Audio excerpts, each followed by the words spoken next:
Everyone welcome to our YouTube channel study with Sandeep sir. इस video में हम दीनदयाल उपाध्याय गोरखपुर विश्वविद्यालय के बीएड 4th सेमेस्टर के क्वेश्चन पेपर जिसका शीर्षक challenges and issues of education in India और जिसका पेपर आईडी है 0464 का आंसर की लेकर आए हैं। और इस आंसर की के द्वारा आप अपने उत्तरों की जांच कर सकते हैं और अपने उत्तरों की जांच करने के बाद आपके कितने प्रश्न सही हुए इसकी जानकारी आप कमेंट बॉक्स में जाकर अपने कमेंट के माध्यम से हम तक पहुंचा सकते हैं। तो आइए हम लोग बीएड 4th सेमेस्टर के question paper challenges and issues of education in India के क्वेश्चन पेपर को देखते हैं कि इसमें कुल कितने प्रश्न पूछे गए थे और कौन कौन से प्रश्न पूछे गए थे और उनके क्या सही उत्तर हैं। तो जैसा कि आप अपनी स्क्रीन पर देख सकते हैं कि इस प्रश्न पत्र में कुल 40 प्रश्न आपसे पूछे गए थे और उनमें से जो पहला प्रश्न है वह है कि NEP 2020 में प्री प्राइमरी एजुकेशन को नाम दिया गया है। इन NEP 2020 itself pre-primary education has been given a name. Option A foundation stage, option B preparatory stage, option C nursery stage, option D anganwadi. तो न्यू एजुकेशन पॉलिसी या NEP 2020 जो है उसमें प्री प्राइमरी एजुकेशन को हम लोग फाउंडेशन स्टेज के नाम से जानते हैं। तो क्वेश्चन नंबर 1 का ऑप्शन ए आपका सही उत्तर हो जाएगा। क्वेश्चन नंबर 2 को देखते हैं। इसमें आपसे पूछा गया है कि स्वतंत्रता पश्चात भारत में नारी शिक्षा पर पहली समिति का गठन किस नाम से हुआ। The first committee to be constitute after independence by the government of India on women's education was option A Dr. Radhakrishnan Commission, option B Dr.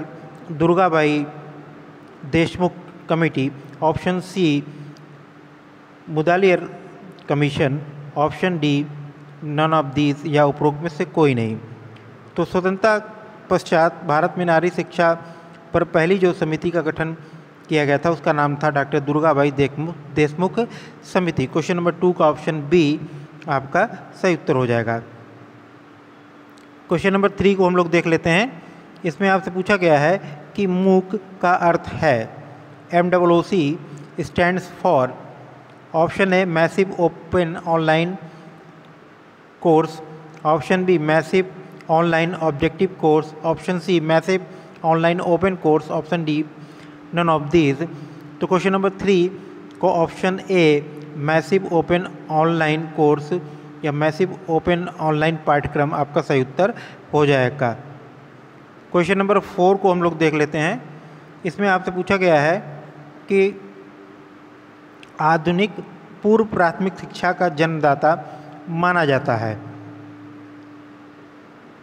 Considered the father of modern pre primary education, option A Froebel, option B Montessori, option C गिजुबाई, option D Rousseau. तो question number 4 का option A Froebel आपका सही उत्तर हो जाएगा। Question number 5 को देखते हैं।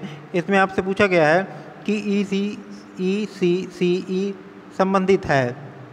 ऑप्शन ए गर्ल्स एजुकेशन या बालिका शिक्षा, option B primary education, option C pre primary education, option D informal education.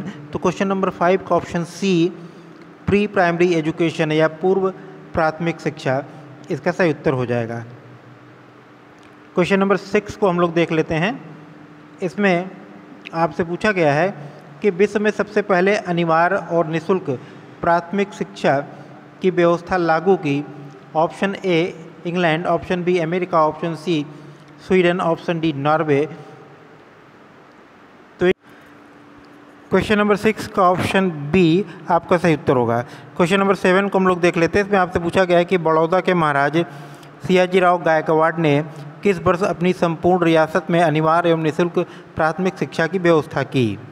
Option ए 1905 में, ऑप्शन बी 1906 में, ऑप्शन सी 1907 में, ऑप्शन डी 1908 में।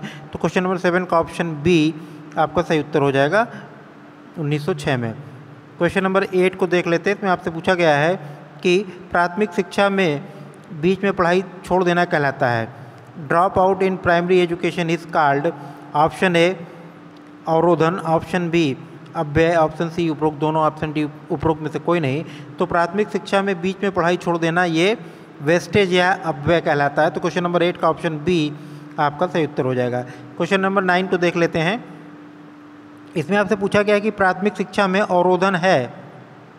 ऑप्शन ए पढ़ाई बीच में छोड़ देना, ऑप्शन बी एक ही कक्षा में बार बार फेल होना, ऑप्शन सी बार बार शिक्षण संस्थान बदलना, ऑप्शन डी उपरोक्त सभी। तो क्वेश्चन नंबर 9 का ऑप्शन बी एक ही कक्षा में बार बार फेल होना ये अवरोधन कहलाता है। तो क्वेश्चन नंबर 9 का ऑप्शन बी आपका सही उत्तर हो जाएगा। क्वेश्चन नंबर 10 को देख लेते हैं। इसमें आपसे पूछा गया है कि नवोदय विद्यालय की स्थापना सर्वप्रथम किस राज्य में हुई। Option A Haryana, option B Maharashtra, option C A और बी दोनों में, ऑप्शन डी दोनों में से कोई नहीं। तो क्वेश्चन नंबर 10 का ऑप्शन सी हरियाणा और महाराष्ट्र दोनों है, ए और बी दोनों। इन दोनों राज्यों में सबसे पहले नवोदय विद्यालय की स्थापना हुई थी। क्वेश्चन नंबर 11 को देख लेते हैं। इसमें आपसे पूछा गया है कि लंदन विश्वविद्यालय की तर्ज पर भारत में सर्वप्रथम 3 विश्वविद्यालयों की स्थापना की गई। Option A Calcutta, Pune, Varanasi, option B Calcutta, Varanasi, Mumbai, option C Calcutta, Pune, Mumbai, option D Calcutta, Mumbai, Madras. तो क्वेश्चन नंबर 11 का ऑप्शन डी आपका सही उत्तर हो जाएगा। क्वेश्चन नंबर 12 को देख लेते हैं। इसमें आपसे पूछा गया है कि सर्व शिक्षा अभियान में सभी बच्चों को प्राथमिक स्तर की शिक्षा पूरी कराने का लक्ष्य था। क्वेश्चन नंबर 12 में जो ऑप्शन ए है 2009, option B 2010, option C 2011, option D 2012। तो क्वेश्चन नंबर 12 का ऑप्शन बी आपका सही उत्तर हो जाएगा 2010 तक। क्वेश्चन नंबर 13 को देखते हैं। इसमें आपसे पूछा गया है कि मध्याह्न भोजन योजना कब शुरू हुई। When did the mid day meal scheme start.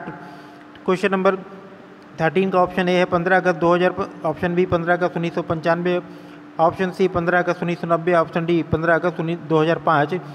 तो मिड डे मील जो स्कीम है वो 15 अगस्त 1995 को शुरू हुई थी, 15 अगस्त 1995 को। क्वेश्चन नंबर 13 का ऑप्शन बी आपका सही उत्तर हो जाएगा। क्वेश्चन नंबर 14 को देख लेते हैं। इसमें आपसे पूछा गया है कि किस आयु वर्ग के बालक के लिए आरटीआई एक्ट 2009 की शिक्षा की गारंटी देता है। RTE Act 2009 guarantees education to children of which age group? Option A 6 to 14, option B 6 to 13, option C 5 to 11, option D 7 to 13। तो RTE Act 2009 जो शिक्षा की गारंटी वो 6 से 14 वर्ष तक के बच्चों को देता है। क्वेश्चन नंबर 14 का ऑप्शन ए आपका सही उत्तर हो जाएगा। क्वेश्चन नंबर 15 को देख लेते हैं। इसमें आपसे पूछा गया है कि RTE Act 2009 कब लागू हुआ। ऑप्शन ए 1 अप्रैल 2009 से, ऑप्शन बी 1 अप्रैल 2010 से, ऑप्शन सी 1 सितंबर 2009 से, ऑप्शन डी 1 सितंबर 2010 से। तो RTE Act 2009 1 अप्रैल 2010 से लागू हुआ था। तो क्वेश्चन नंबर 15 का ऑप्शन बी आपका सही उत्तर हो जाएगा। क्वेश्चन नंबर 16 को देखते हैं। इसमें आपसे पूछा गया है कि RTE Act 2009 की कौन सी धारा शारीरिक दंड तथा मानसिक उत्पीड़न का प्रतिरोध करती है। Which section of the RTE Act 2009 prescribed corporal punishment and mental harassment? Option A section 15, option A 16 section 15, option B section 16, option C section 17, option D section 18। तो क्वेश्चन नंबर 16 का ऑप्शन सी सेक्शन जो है वो 17 आपका सही उत्तर हो जाएगा, धारा 17। क्वेश्चन नंबर 17 को देखते हैं। इसमें आपसे पूछा गया है कि राष्ट्रीय महिला शिक्षा समिति की अध्यक्ष थी। Option A Durgabai Deshmukh, option B Hansa Mehta, option C Sucheta Kripalani, option D उपरोक्त में से कोई नहीं। तो क्वेश्चन नंबर 17 का ऑप्शन ए आपका सही उत्तर हो जाएगा। क्वेश्चन नंबर 18 को देख लेते हैं। इसमें आपसे पूछा गया है कि संविधान की किस अनुसूची में भाषाओं को रखा गया है। In which schedule of the constitution the language have been placed. Option A 5वीं अनुसूची, ऑप्शन बी 6ठी अनुसूची, ऑप्शन सी 7वीं अनुसूची, ऑप्शन डी 8वीं अनुसूची। तो क्वेश्चन नंबर 18 का ऑप्शन डी 8वीं अनुसूची आपका सही उत्तर हो जाएगा 8th शेड्यूल में। क्वेश्चन नंबर 19 को देख लेते हैं। इसमें आपसे पूछा गया है कि संविधान के किस अनुच्छेद के अंतर्गत हिंदी को राजभाषा घोषित किया गया है। Option A article 241, option B article 243, option C article 281, option D article 356। तो आर्टिकल 343 में जो है हिंदी को राजभाषा घोषित किया गया है। क्वेश्चन नंबर 19 का ऑप्शन बी आपका सही उत्तर हो जाएगा। क्वेश्चन नंबर 20 को देख लेते हैं। इसमें आपसे पूछा गया है कि संविधान के किस अनुच्छेद में हिंदी भाषा के विकास हेतु प्रयास करने का निर्देश दिया गया है। In which article of the constitution there is a directive to make effort for the development of Hindi language. Option A article 350, option B article 351, option C article 352, option D article 342। तो क्वेश्चन नंबर 20 का option B article 351 आपका सही उत्तर हो जाएगा। Question number 21 को देखते हैं। इसमें आपसे पूछा गया है कि कोठारी आयोग के अनुसार शिक्षा के उद्देश्य हैं। ऑप्शन ए नवीन ज्ञान की खोज करना, ऑप्शन बी जीवन के सभी क्षेत्रों में उचित नेतृत्व प्रदान करना, ऑप्शन सी शिक्षा के द्वारा समानता तथा सामाजिक न्याय को बढ़ावा देना, ऑप्शन डी उपरोक्त सभी। तो क्वेश्चन नंबर 21 का ऑप्शन डी आपका सही उत्तर हो जाएगा, उपरोक्त सभी। क्वेश्चन नंबर 22 को देख लेते हैं। इसमें आपसे पूछा गया है कि MLL का अर्थ है। Option A minimum learning level, option B maximum learning level, option C major learning level, option D minor learning level. तो MLL मीन्स होता है minimum learning level. Question number 22 का ऑप्शन ए आपका सही उत्तर हो जाएगा। क्वेश्चन नंबर 23 को देख लेते हैं। इसमें आपसे पूछा गया है कि किस वर्ष को अंतर्राष्ट्रीय महिला वर्ष घोषित किया गया। ऑप्शन ए 1960 को, ऑप्शन बी 1965 को, ऑप्शन सी 1970 को, ऑप्शन डी 1975 को। तो 1975 को जो है वो अंतर्राष्ट्रीय वुमेंस इंटरनेशनल वुमेंस ईयर घोषित किया गया था। तो क्वेश्चन नंबर 23 का ऑप्शन डी आपका सही उत्तर हो जाएगा। क्वेश्चन नंबर 24 को देखते हैं। इसमें आपसे पूछा गया है कि UNIFEM का सही विस्तार है। Option A united nation development and fund for women, option B united nation international fund for women, option C united nation international fund for education of women, option D united nation development fund for education of women. Question number 24 का जो सही उत्तर होगा वो होगा option A. Question number 25 को देख लेते हैं। इसमें आपसे पूछा गया है कि राष्ट्रीय महिला आयोग का गठन हुआ। The national commission for women was established in the year. Option A 1990, option B 1991, option C 1992, option D 1993। तो राष्ट्रीय महिला आयोग का गठन 1992 में किया था, 1992 में। तो क्वेश्चन नंबर 25 का ऑप्शन सी आपका सही उत्तर हो जाएगा। क्वेश्चन नंबर 26 को हम लोग देख लेते हैं। इसमें आपसे पूछा गया है कि भारत में महिला शिक्षा की मुख्य बाधा है।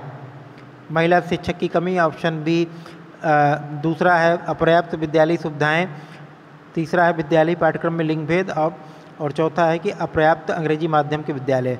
तो इसमें से जो मुख्य बाधाएं होंगी कि महिला शिक्षक की कमी 1, अपर्याप्त विद्यालयी सुविधाएं 2 और विद्यालयी पाठ्यक्रम में लिंग भेद 3, ये आपकी जो मुख्य बाधा है।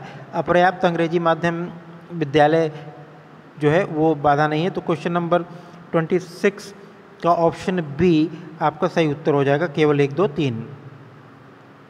क्वेश्चन नंबर 27 को देखते हैं। इसमें आपसे पूछा गया है कि वर्ष 2011 की जनगणना के अनुसार प्रति 1000 पुरुषों पर महिलाओं की संख्या है।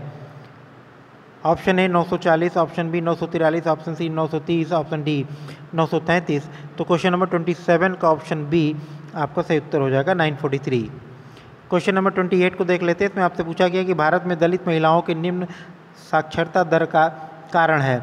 ऑप्शन ए मध्यम और उच्च वर्ग के संसाधनों पर एकाधिकार, ऑप्शन बी ग्रामीण क्षेत्रों में जातिवाद का जबरदस्त प्रभाव, ऑप्शन सी दलित महिलाओं पर परंपराओं का दबाव, ऑप्शन डी उपरोक्त सभी। तो क्वेश्चन नंबर 28 का ऑप्शन डी उपरोक्त सभी आपका सही उत्तर हो जाएगा। क्वेश्चन नंबर 29 को देखते हैं।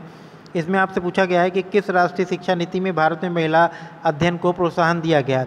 विच नेशनल एजुकेशन पॉलिसी गेव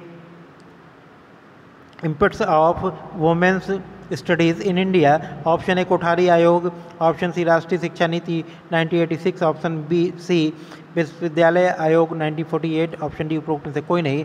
तो क्वेश्चन नंबर 29 का ऑप्शन बी राष्ट्रीय शिक्षा नीति 1986, नेशनल एजुकेशन पॉलिसी 1986 आपका सही उत्तर हो जाएगा। क्वेश्चन नंबर 30 को देख लेते हैं। इसमें आपसे पूछा गया है कि केंद्रीय शिक्षा सलाहकार परिषद ने किस वर्ष त्रिभाषा सूत्र प्रस्तुत किया। Option A 1954, option B 1955, option C 1956, option D 1957। तो क्वेश्चन नंबर 30 का ऑप्शन सी आपका सही उत्तर हो जाएगा, 1956। क्वेश्चन नंबर 31 को देख लेते हैं। इसमें आपसे पूछा गया कि छात्र अशांति के कारण है। The reason behind students unrest are. Option A social, option B political, option C education, option D all of the above. तो क्वेश्चन नंबर 31 का ऑप्शन डी आपका सही उत्तर हो जाएगा, उपरोक्त सभी। क्वेश्चन नंबर 32 को देख लेते हैं। इसमें आपसे पूछा गया कि सर्व शिक्षा अभियान का उद्देश्य है। ऑप्शन ए ग्रामीण क्षेत्रों में गरीबों को प्राथमिक शिक्षा प्रदान करना, ऑप्शन बी महिला और बालिकाओं को प्राथमिक शिक्षा प्रदान करना, ऑप्शन सी 6 से 14 वर्ष के सभी बच्चों को प्राथमिक शिक्षा प्रदान करना, ऑप्शन डी उपरोक्त से कोई नहीं। तो क्वेश्चन नंबर 32 का ऑप्शन सी आपका सही उत्तर हो जाएगा। 6 से 14 वर्ष के सभी बच्चों को प्राथमिक शिक्षा प्रदान करना। क्वेश्चन नंबर 33 को देख लेते हैं। इसमें आपसे पूछा गया है कि मूल्य की विशेषता नहीं है। ऑप्शन ए, यह देश काल और परिस्थिति के अनुरूप बदलते रहते हैं। ऑप्शन बी, मानव कल्याण का भाव रखते हैं। ऑप्शन सी, सार्वकालिक एवं सार्वदेशिक होते हैं। ऑप्शन डी, व्यक्ति मूल्यों का पालन आंतरिक प्रेरणा से करता है। क्वेश्चन नंबर 33 का जो सही उत्तर होगा वो हो जाएगा ऑप्शन ए, यह देश नहीं, मूल्य, हर कंट्री के अपने अपने मूल्य वैल्यू होते हैं, तो कुछ यूनिवर्सल भी होते हैं, सार्वदेशिक भी होते हैं, तो देश और काल और परिस्थितियों के अनुसार बदलते हैं, ये नहीं होगा। क्वेश्चन नंबर 33 का ऑप्शन ए आपका सही उत्तर हो जाएगा। क्वेश्चन नंबर 34 को हम लोग देख लेते हैं। इसमें आपसे पूछा कि भारत में सर्वप्रथम पत्राचार शिक्षा प्रारंभ किया था। Option A BHU, option B Annamalai विश्वविद्यालय, ऑप्शन सी दिल्ली विश्वविद्यालय, ऑप्शन डी पटना विश्वविद्यालय। तो क्वेश्चन नंबर 34 का ऑप्शन सी आपका सही उत्तर हो जाएगा, दिल्ली विश्वविद्यालय। क्वेश्चन नंबर 35 को देख लेते हैं। इसमें आपसे पूछा गया है कि सर्वप्रथम मुक्त विश्वविद्यालय की स्थापना हुई थी। Option A great Britain, option B America, option C Germany, option D रूस। तो क्वेश्चन नंबर 35 का ऑप्शन ए ग्रेट ब्रिटेन आपका सही उत्तर हो जाएगा। सबसे पहले यहीं पे ओपन यूनिवर्सिटी की स्थापना हुई थी। क्वेश्चन नंबर 36 को देख लेते हैं। इसमें आपसे पूछा गया भारत में माध्यमिक स्तर पर मुक्त शिक्षा प्रदान करने वाला संस्थान है। Option A IGNOU, option B UPRTOU, option C NIOS, option D उपरोक्त में से कोई नहीं। तो भारत में माध्यमिक स्तर पर जो मुक्त शिक्षा प्रदान करने वाली संस्था है वो है NIOS। क्वेश्चन नंबर 36 का ऑप्शन सी आपका सही उत्तर हो जाएगा। क्वेश्चन नंबर 37 को देख लेते हैं। इसमें आपसे पूछा है कि वर्तमान परीक्षा प्रणाली के प्रमुख दोष हैं। ऑप्शन ए, संपूर्ण शिक्षा प्रक्रिया परीक्षा केंद्रित हो गई है। ऑप्शन बी, रटने पर अधिक बल। ऑप्शन सी, मूल्यांकन में वस्तुनिष्ठता का भाव। ऑप्शन डी उपरोक्त सभी। तो क्वेश्चन नंबर 37 का ऑप्शन डी आपका सही उत्तर हो जाएगा। क्वेश्चन नंबर 38 को देख लेते हैं। इसमें आपसे पूछा गया है कि परीक्षा सुधार का उद्देश्य है परीक्षा आत्मनिष्ठता को समाप्त करना। ऑप्शन बी, चयनित अध्ययन अध्यापन को हतोत्साहित करना। ऑप्शन सी, शिक्षण अधिगम में सुधार। ऑप्शन डी उपरोक्त सभी। तो क्वेश्चन नंबर 38 का ऑप्शन डी आपका सही उत्तर हो जाएगा। क्वेश्चन नंबर 39 को देख लेते हैं। इसमें आपसे पूछा गया कि शिक्षा तथा राष्ट्रीय विकास के नाम से प्रतिवेदन प्रस्तुत किया था। ऑप्शन ए, राधाकृष्णन आयोग, ऑप्शन बी, कोठारी आयोग, ऑप्शन सी, राष्ट्रीय शिक्षा नीति 1986, ऑप्शन डी, राममूर्ति समिति। तो शिक्षा तथा राष्ट्रीय विकास के नाम से जो प्रतिवेदन प्रस्तुत किया गया था वो कोठारी आयोग के द्वारा, जिसके अध्यक्ष दौलत सिंह कोठारी थे। तो कोठारी आयोग ने जो अपना प्रतिवेदन प्रस्तुत किया था उसका नाम था शिक्षा और राष्ट्रीय विकास। क्वेश्चन नंबर 39 का ऑप्शन बी आपका सही उत्तर हो जाएगा। क्वेश्चन नंबर 40 को देख लेते हैं। इसमें आपसे पूछा गया है, जो क्वेश्चन नंबर 40 देखते हैं इसमें, और ये इस प्रश्न पत्र का अंतिम प्रश्न भी है। इसमें आपसे पूछा गया है कि अध्यापक शिक्षा की प्रमुख समस्या है। ऑप्शन ए, प्रशिक्षण संस्थानों का अभाव। ऑप्शन बी, दोषपूर्ण पाठ्यक्रम। ऑप्शन सी, छात्राध्यापकों का नकारात्मक दृष्टिकोण। ऑप्शन डी उपरोक्त सभी। तो क्वेश्चन नंबर 40 का ऑप्शन डी उपरोक्त सभी आपका सही उत्तर हो जाएगा। तो इस प्रकार आज के प्रश्न पत्र में जो आपसे 40 प्रश्न पूछे गए थे उन सभी प्रश्नों के उत्तर आपको प्राप्त हो गए हैं। तो यदि यह वीडियो आपको अच्छा लगे तो इसको लाइक कीजिएगा, इसको शेयर कीजिएगा, और यदि आप हमारे चैनल पर नए हैं तो चैनल को सब्सक्राइब करना मत भूलिएगा। धन्यवाद।